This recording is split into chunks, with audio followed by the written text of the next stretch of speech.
تو یہ اس وقت اس طرح اس کے اوپر روڈ بنا ہوا ہے ایسے. یہ پیچھے سارا جبل احد ہے اور یہ اب آبادیاں وغیرہ ساری بن گئی ہیں یہاں پر, سڑکیں وغیرہ آبادی وغیرہ ہے. یہ وہ مقام ہے, یہ 4 دیواری آپ سمجھ لیں جس کے اندر لڑائی ہوئی ہے. ٹھیک ہے جی, اس کو مزید قریب سے دیکھ لیں.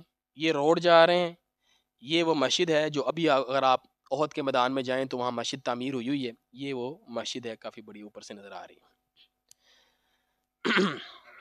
یہ مسجد نبوی ہے, یہ راستہ ہے, یہ مدفن شہداء احد یہیں پر ہیں. یہ کوہ احد ہے, احد پہاڑ ہے. مسجد شیخین ہے, اس جگہ پر حضور نے مغرب عشاء پڑھی اور فجر کی نماز پڑھی. آپ نے پڑاؤ کیا تھا ادھر. بدر میں احد میں حضور پہنچے ہیں فجر کے بعد, صبح روشنی کے وقت آپ احد کے میدان میں پہنچے. ادھر آپ نے شب گزاری, رات گزاری آپ نے اس جگہ پر. یہ مسجد شیخین کے نام سے مدینہ میں مشہور ہے. تو راستے میں شاید ایک جگہ پر نا اللہ کے رسول صلی اللہ علیہ وسلم نے جو 15 سال سے چھوٹے لڑکے تھے ان کو واپس بھیج دیا. عبداللہ بن عمر بھی ان میں شامل ہیں. ان کی عمر اس وقت 14 سال تھی اور یہ دوبارہ شامل ہوئے غزوہ احزاب میں, تب ان کی عمر 16 سال تھی. تو 15 سے چھوٹے جو تھے نا ان کو آپ نے واپس بھیج دیا. زید بن ثابت کو, اسی طرح دوسرے صحابہ کو بھی آپ نے واپس بھیج دیا. اچھا, ایک صحابی تھے غالباً رافع بن خدیج, ان کو بتایا گیا حضور کو کہ یہ تیر انداز بہت اچھے ہیں, ان کو تیر بڑا اچھا چلانا, نشانہ بہت اچھا. حضور نے کہا چلو ٹھیک ہے اس کو رکھ لیتے ہیں. ان کے ایک ساتھی تھے سمورہ, وہ کہنے لگے حضور آپ نے اس کو رکھ لیا ہے, مجھے نہیں رکھا, آپ نہ میری کشتی کروا لیں, رافع کے ساتھ نا میری کشتی کروا لیں. اگر آپ نے رافع کو رکھا ہے نا, تو اگر میں نے رافع کو ہرا دیا تو پھر آپ مجھے بھی لے جانا. حضور نے پھر وہاں پر ان دونوں کی کشتی کروائی اور کشتی میں سامورا یسرع رافع, سامورا رافع سے جیت گیا. فاجازہ, تو اس کو بھی اجازت مل گئی. یہ بچے ہیں 15 سال سے کم, ان دونوں کو اللہ کے رسول نے پھر جانے کی اجازت دے دی احد میں.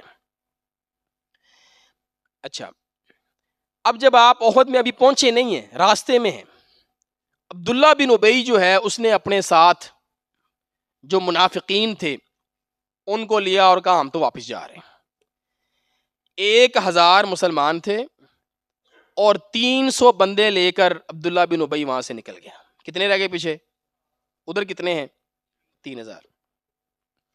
300 لوگ لے کر عبداللہ بن, این جب سامنے لڑائی ہے اور یہ وہاں سے واپس نکل رہا ہے. اور بہانہ کیا لگایا اس نے؟ بولا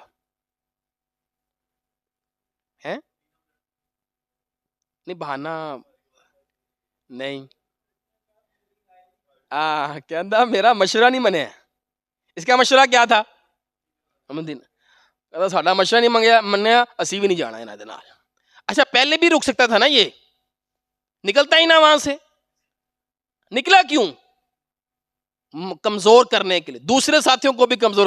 اچھا یار ہم تو 1000, یہ کہ ہم 700 رہ گئے, یہ اتنے 301 بندے ہوتے ہیں, 300 لوگ واپس جا رہے ہیں, تو کئی لوگوں کے حوصلے پست ہوئے اس کی حرکت سے. ایک صحابی تھے عبداللہ بن عمر بن حرام اور بنی سلمہ, انہوں نے نا ان کو آواز دی, یا قوم اذکرکم اللہ, میں تمہیں اللہ سے ڈراتا ہوں اس حالت میں کہ جب سامنے دشمن ہے تم اللہ کے رسول کو چھوڑ کر جا رہے ہو. اگلی انہوں نے بات کی, کہتے ہیں لڑائی لڑائی کوئی نہیں ہونی. اگر ہمیں پتا ہوتا یا پتا ہو کہ واقعی میں لڑائی ہونی ہے تو ہم واپس نہیں جائیں, یہ لڑائی لڑائی کوئی نہیں ہونی. یہ بھی انہوں نے کہا. جب واپس نہ آئے تو یہ صحابی کہنے لگے اب اعدکم اللہ اعداء اللہ, تم اللہ کے دشمن ہو, اللہ تمہیں رسوا کر دے, جاؤ اللہ تم سے اپنے نبی کو مستغنی کر دے گا, بے پرواہ کر دے گا, اپنے نبی کو اللہ تعالیٰ ان کی نصرت فرمائے گا. اب آئیں ذرا اس میدان کو مزید قریب سے آپ دیکھیں. یہ وہی والی سڑک ہے جی, پیچھے کیا ہے؟ احد ہے. یہ والی ایک پہاڑی ہے, اسے کہتے ہیں جبل رمات. کیا کہتے ہیں؟ جبل رمات. یہ وہ جگہ ہے جہاں اللہ کے رسول نے 40 تیر اندازوں کو کھڑا کیا تھا. ٹھیک ہے, کیوں کھڑا کیا تھا؟ یہ والی جگہ مسلمانوں کی ہے, یہ شہداء بدر کا وہ آپ کو میدان نظر آ رہا ہے. ٹھیک ہے, یہ وہ مسجد نظر آ رہی ہے آپ کو جہاں ابھی جو آ کے لوگ نماز پڑھتے ہیں. یہاں پر مسلمان کھڑے تھے اور مشرکین یہاں پر کھڑے تھے. ٹھیک ہے, اللہ کے رسول صلی اللہ علیہ وسلم اس طرف تھے، صحابہ بھی اس طرف تھے. حضور کو کا خیمہ صحابہ نے پیچھے لگایا تاکہ پیچھے سے آپ سیف رہیں احد کی وجہ سے. مسلمانوں کا منہ اس طرف تھا مدینہ والی سائڈ پر، اور یہ احد کی طرف ان کا چہرہ ہے. حضور نے یہاں پر تیر انداز کھڑے کیے تھے کہ کسی طرح یہ لوگ یہاں سے حملہ نہ کریں، اس سائڈ سے یہ حملہ نہ کر سکیں. اس جگہ کو آپ نے کور کیا، اس راستے کو یہاں پر صحابہ کو کھڑا کر دیا. یہ والی جگہ تو لڑائی کی ہے، ادھر سے تو وہ آ ہی رہے ہیں، اگر یہ ادھر سے آئے تو یہ پیچھے سے حملہ کر دیں گے اور یہ نقصان ہوگا. تو حضور نے ان سے کہا کہ تم نے نا نیچے نہیں اترنا، جو مرضی ہو جائے، ہم جیتیں ہاریں، پرندے ہمارے جسموں کو نوچیں، تم نے نیچے نہیں آنا. تو یہ وہ پہاڑ ہے، اسے جبل رماد کہتے ہیں. ٹھیک ہے، یہ مشرکین کی جگہ، یہ مسلمانوں کی جگہ ہے. یہ والا جبل رماد ہے، ٹھیک ہے، چھوٹی سی پہاڑی ہے ایک. جبل رماد مارکا یہاں پر ہوا، اور یہ جبل احد ہے. یہ وہ مسجد ہے احد کے میدان میں جو ابھی موجود ہے، یہ احد پہاڑ ہے.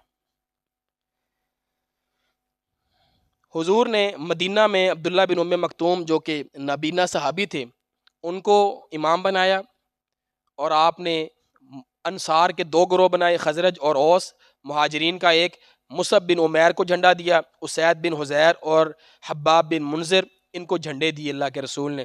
یہ مصعب بن عمیر وہی والے جو مدینہ میں آئے تھے دائی بن کر، اور اس غزوے میں یہ شہید ہو جاتے ہیں. فوج 1000 تھی، 300 چلے گئے، 50 گھوڑے تھے، 100 زرہیں تھیں. اچھا، ہفتے کا دن 8 شوال، پیچھے 7 لکھا ہوا تھا نا، ہاں تو وہ غلط ہو گیا. تو 8 شوال ہے، ہفتے کا دن ہے. اللہ کے رسول صلی اللہ علیہ وآلہ وسلم صفوں کو درست فرما رہے ہیں. اللہ نے قرآن میں اس کا ذکر کیا، وَإِذْ غَدَوْتَ مِنْ أَهْلِكَ تُبَوِّئُ الْمُؤْمِنِينَ مَقَاعِدَ لِلْقِتَالِ. جب یاد کرو اس وقت کو جب تم اپنے گھر سے نکل کر میدان احد میں گئے اور وہاں مومنین کو قتال کے لیے جا بجا مقرر کر رہے تھے، یعنی صفیں درست فرما رہے تھے اللہ کے رسول ہفتے والے دن.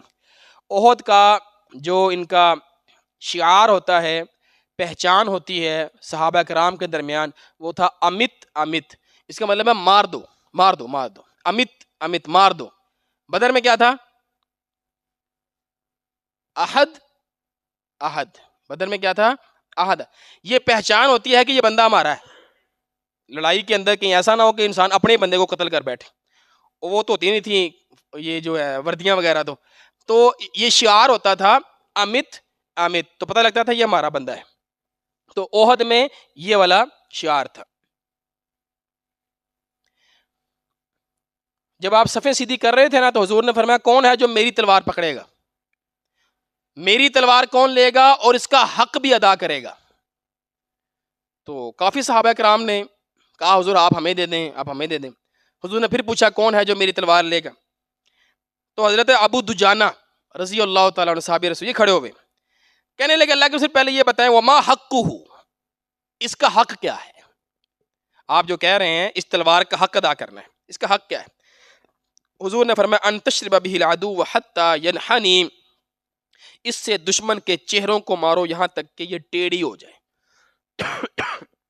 اتنا اس سے لڑا جائے کہ یہ تلوار ٹیڑھی ہو جائے، اس کے دندانے خراب ہو جائیں. تو صحابی فرمانے لگے انا آخذہ یا رسول اللہ بحقہ، حضور پھر یہ حق تو میں ہی پورا کر سکتا ہوں، یہ آپ تلوار مجھے دے دیجیے. حضرت ابو دجانہ نے یہ تلوار پکڑی ہے، اور پھر ایک صحابی تھے جو خواہش مند تھے اس تلوار کے، انہوں نے کہا دیکھیں تو صحیح ابو دجانہ میں ایسی کون سی بات ہے. وہ ساری لڑائی جو ہے نا وہ حضرت ابو دجانہ کو دیکھتے رہے. بس پھر ابو دجانہ نے کسی بھی جو سامنے آیا اس کو پھر چھوڑا نہیں، خوب انہوں نے تلوار کا حق ادا کیا، اور اس کے دندانے واقعی میں ٹیڑھے ہو گئے. لڑتے لڑتے نہ لڑتے رہے. وہ کہتے ہیں صحابی کہ میں نے دیکھا کہ اس طرف ابو دجانہ ہے، جو سامنے آتا ہے ماری جا رہے ہیں، اور اس طرف کافروں میں بھی نا ایک بڑا تیغ زنی کرنے والا ہے، اس کے سامنے بھی جو مسلمان آتا ہے نا وہ ماری جا رہا ہے، شہید کری جا رہا ہے. تو کہتے ہیں میں نے دل میں سوچا مزہ تادے جی ابو دجانہ دا ان دن مقابلہ ہو، پھر پتہ لگے گا. کہتے ہوا یہی، وہ ادھر سے مارتے مارتے آیا، یہ ادھر سے مارتے مارتے جب پہنچے نا تو ان کا آمنا سامنا ہو گیا. کہتے پھر ان کے درمیان خوب لڑائی ہوئی اور حضرت ابو دجانہ نے اس کو قتل کر دیا. کہتے کرتے کرتے نا ابو دجانہ تو آگے ہی جائے کرتا کرتا ابو دجانہ رضی اللہ تعالیٰ عنہ وہاں تک پہنچے جہاں ان کی خواتین تھی. خواتین بالکل اینڈ پر ہوتی, پیچھے تھی. عورتوں نے جب دیکھا ابو دجانہ آ گئے ہیں, وہ بھاگنے لگیں. ایک عورت جو ہے نا وہ ابو دجانہ کے ہاتھ پہ آ گئی. لڑائی کے دوران مارنے لگے تو رک گئے, نہیں مارا, چھوڑ دیا اس کو. وہ لڑائی کے بعد صحابی نا ابو دجانہ سے کہنے لگے, ابو دجانہ میں نا ساری لڑائی تینوں ویخدا رہے ہیں, یہ بتا تو نے عورت کو قتل کیوں نہیں کیا؟ اس نے کہا میں ایک وار کرنا سی تو کام اس کا تمام ہو جانا تھا, لیکن نہ مجھے خیال آیا یہ تلوار ہے حضور کی اور اس کے بڑے حقوق ہیں, تو میں نے کہا حضور کی تلوار کسی عورت پہ چلے یہ مناسب نہیں ہے, میں نے اس عورت پر تلوار ہی نہیں چلائی. آپ دیکھیں کتنا حیا کیا انہوں نے تلوار کا, کہ بزدلوں کو کمزوروں کو مارنا یہ حضور کی تلوار کی شان نہیں ہے. تو حضرت ابو دجانہ رضی اللہ تعالیٰ عنہ جو ہے ان کا بڑے کارنامے ہیں اس کے اندر. اسی طرح ٹائم کتنا ہو گیا, تو مشرکین کے یہ صف تھی. آخری بات کرتے ہیں, ہند اور جو عورتیں تھیں وہ جو اشعار پڑھ رہے تھے, جو جس کام کے لیے وہ گئے تھے, آپ ان کے اشعار کو ملاحظہ فرمائیں. کہتے ہیں اگر پیش قدمی کرو گے اور جیت کر واپس آؤ گے تو ہم تمہیں گلے لگائیں گے اور قالین بچھائیں گے, اور اگر پیچھے ہٹو گے تو روٹھ جائیں گی اور الگ ہو جائیں گے. یہ وہ اپنے شوہروں کو, اپنے جو ان کے مرد حضرات تھے ان کو ابھار رہی تھیں اس طرح کے اشعار وغیرہ پڑھ کر, اور اس کی وجہ سے کافر جو ہے وہ لڑائی کر رہے تھے. باقی یہ جو لڑائی کا آغاز اور پھر یہ لڑائی کس طرح جو ہے وہ بدلی, شکست میں گئی, اس پر انشاءاللہ تفصیل سے ہم اگلی نشست میں بات کریں گے. جزاکم اللہ خیر.